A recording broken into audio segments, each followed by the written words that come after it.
नमस्कार, मेरा नाम है जयपाल और हमारे साथ हमारे वरिष्ठ सहयोगी हरिश्चंद्र जी भी हैं और एक खास मेहमान है।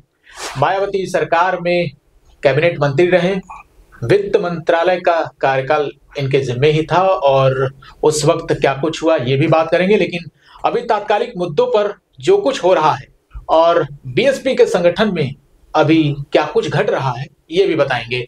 तो सर स्वागत करते हैं, हमारे साथ हैं कमलाकांत गौतम जी, आपका बहुत स्वागत है आज के इस खास मुद्दे पर और खास चर्चा हम करेंगे। लेकिन हम चाहेंगे कि शुरुआत हमारे वरिष्ठ सहयोगी हरिश्चंद्र जी ही करें। सवालों का सिलसिला आप ही शुरू करिए। सर, सबसे पहले तो इसमें महाकुंभ प्रयागराज में लगा है जी, और वहाँ पर मौनी अमावस्या को बड़ी घटनाएं भी घटी और उस पर एक शंकराचार्य जी बिल्कुल सरकार के खिलाफ में है जी। बाकी शंकराचार्य अभी कुछ कह नहीं रहे हैं। तो इस पर आपको क्या लगता है कि सर ये जो घटना हुई है सरकार की लापरवाही मानते हैं या लोगों के भीड़ का दबाव या किसी दुर्घटना का कारण है, और उसमें जो भी सरकार भरपाई कर रही है क्या वो पर्याप्त है? देखिए, सबसे प्रथम तो ये कि कुंभ जो है ये परंपरा से चली आ रही है, बौद्ध धर्म से इसका ताल्लुक है। सम्राट हर्षवर्धन ने यहाँ पर परंपरा डाली थी। जो 5 साल की बजट को पैसा जो शेष बचता था, गरीब निर्धन वंचित को यहाँ पर ज्ञान की शिक्षा, ज्ञान दान और धन दान दोनों दिया जाता था।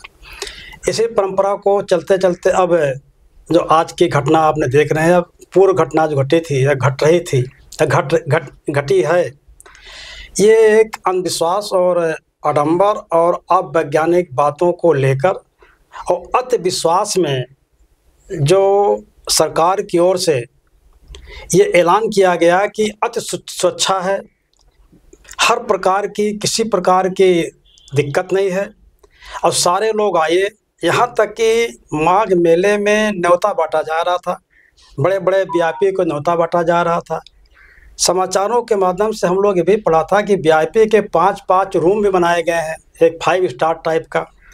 तो यहाँ पर कुंभ को जो प्रचार किया गया क्या सा अमृत मुहूर्त है। जब आप एक डेट निश्चित कर दोगे, एक समय निश्चित कर दोगे, एक अमृत मुहूर्त है 1.5 घंटे का, 2 घंटे का, 45 मिनट का, तो हर जो व्यक्ति है जो अवैज्ञानिक सोच रखता है या धार्मिक व्यक्ति है या जो जिसको पता है कि इस मुहूर्त में अगर हम डुबकी लगा लेंगे तो मेरा कल्याण हो जाएगा, मुझे मोक्ष प्राप्त हो जाएगा, हमको निवारण प्राप्त हो जाएगा और दुनिया के हर भाव चक्कर से मुक्त हो जाएंगे, तो स्वाभाविक के पूरे जितने भी कुंभ में आने वाले सब के सब लोग एकाएक चाहेंगे कि 1 घंटे में हमको डुबकी लगाना है। जब आपने मुहूर्त दिखा दिया कि शुभ मुहूर्त है, तो पहली बात यह है कि वैज्ञानिक बातें कि शुभ मुहूर्त है, कुदरत के द्वारा बनाए गए, प्रकृति के द्वारा बनाए गए हर क्षण मुहूर्त है, हर क्षण अच्छा है। कभी कुशल काम हर वक्त होता है, आप कुशल काम के नेचर बनाता ही नहीं।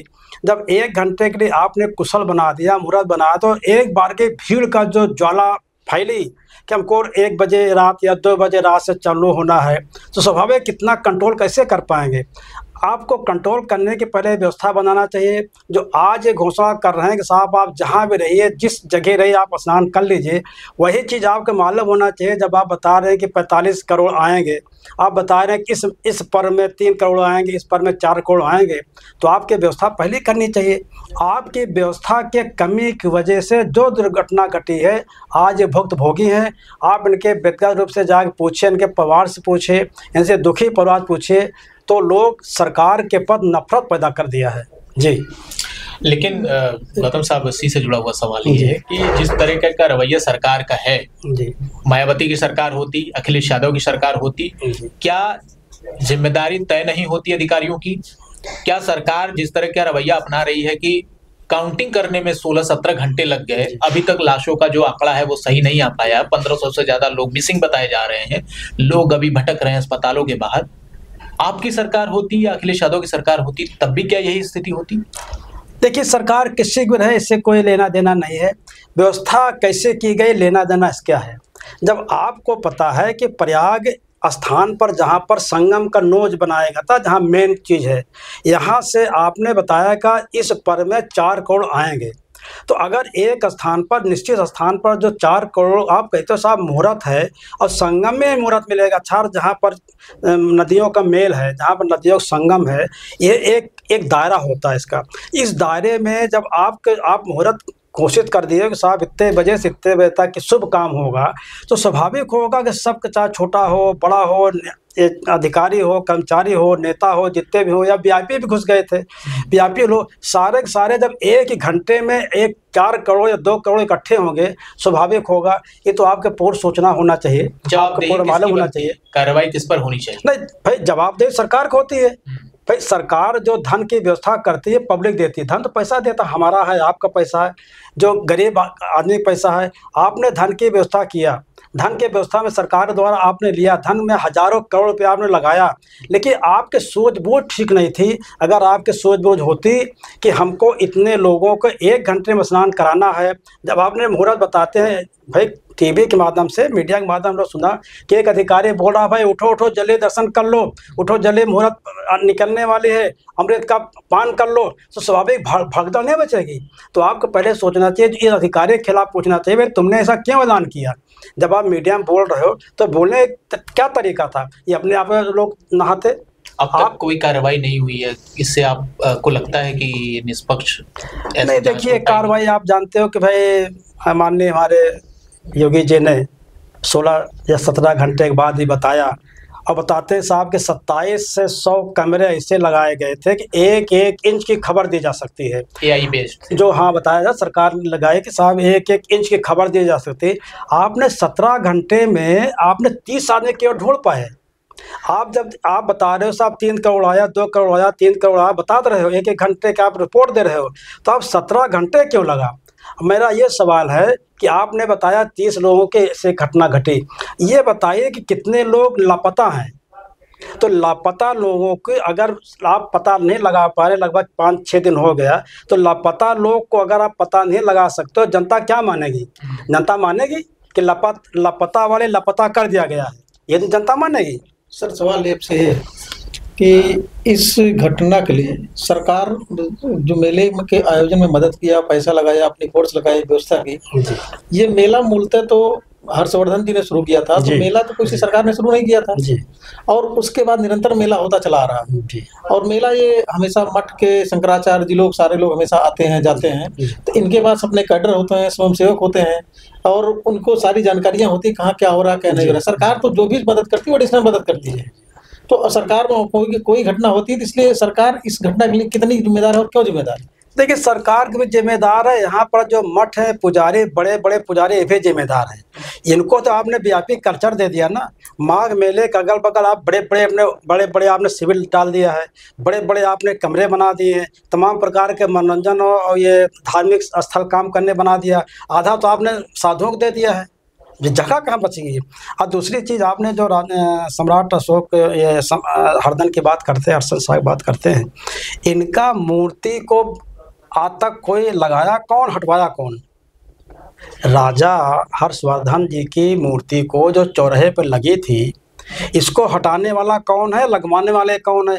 तो हटाने वाले को मैं धन्यवाद देना चाहूँगा, और हटाने वाले को मैं इसको निंदा करूँगा, और लगाने वालों को मैं इसको धन्यवाद दूंगा कि हमारी परंपरा, जो पुरानी परंपरा थी, सम्राट अशोक के बाद जो परंपरा डाली हर्षवर्धन जी ने, भगवान बुद्ध के बाद ये जो डाली गई कि यहाँ पर निर्धन को, कमज़ोर को, वंचित को, ज़रूरतमंद को यहाँ ज्ञान का धन दिया जाता था और धन दिया जाता था, ज्ञान का धन दिया जाता था। तो यहाँ पर जब परंपरा डालने वाले महापुरुष की मूर्ति हटाया क्यों? और हटाने वाला कौन था, कौन सी सरकार थी, कौन सा अधिकारी है? हम इनकी इस आपके चैनल के माध्यम से बड़ा दुख प्रकट करूँगा कि ऐसे अधिकारी, ऐसे कर्मचारी, वैसे सरकार के विरुद्ध कार्रवाई होना चाहिए, समाज कार्रवाई करे कि जिस महापुरुष को मूर्ति हटाई गई। और आपको जहाँ तक ये भी जानकारी होगी कि परम पूज्य बाबा साहब अम्बेडकर के संसद में भी हटाई गई 3 जून को। जिस दिन 4 जून को रिजल्ट आना था, देश का रिजल्ट आना था, तो 4 जून को 3 जून को रातें हटा दी गई।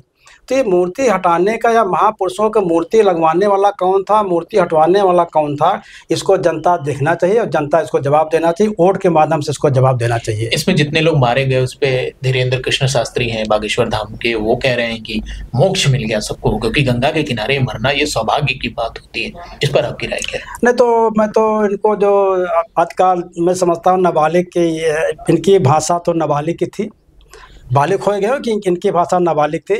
मोक्ष प्राप्त करने के लिए आपने जो हमारे सरकारी सूचना के आधार 30 लोगों की बात की जाती है, तो 30 में मैं समझता ना 31 हो जाते तो क्या दिक्कत थी, ये भी मोक्ष प्राप्त कर लेते।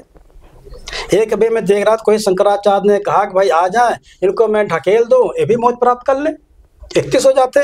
तो आप दूसरे के लिए आप मोक्ष प्राप्त करते हो, साहब 30 लोग मोक्ष प्राप्त कर गए, तो मैं समझता हूँ कि मोक्ष तो उनको प्राप्त करना चाहिए। साधु संत ये है, अब बताइए मोक्ष प्राप्त करने वाले जो करोड़ करोड़ गाड़ी से चलने वाले, जो लग्जरी से चलते हैं, ये मोक्ष प्राप्त करेंगे? ऐसे लोग तो सुख सुविधा हमारे समाज को ठग कर, हमारे समाज को अंधविश्वास फैलाकर, पखंड कराकर, आप वैज्ञानिक बातों फैलाकर, आप लोग जो धन इकट्ठा करके जो सरकार जो आपने सुख सुविधा प्राप्त कर रहे हैं, इसी को आपको तो कहना चाहिए 30 लोगों जो जान गई है, घटना हुई है, दुर्घटना हुई, इसका हमको दुख है, संवेदना प्रकट करते, आर्थिक मदद करते, दवा की मदद करते, इनके परिवार से मिलते जुलते तो अच्छा लगता है। ये बाबा हो सकता है? ये बाबा नहीं हो सकते, ये समाज के लिए विद्रोह के काम करते हैं, ये समाज के लिए अच्छे लोग नहीं है। हम तो चाहूँगा कि ऐसे लोगों को समझना चाहिए कि कौन अच्छा है और कौन बुरा है, कौन नैतिक है, कौन अनैतिक है।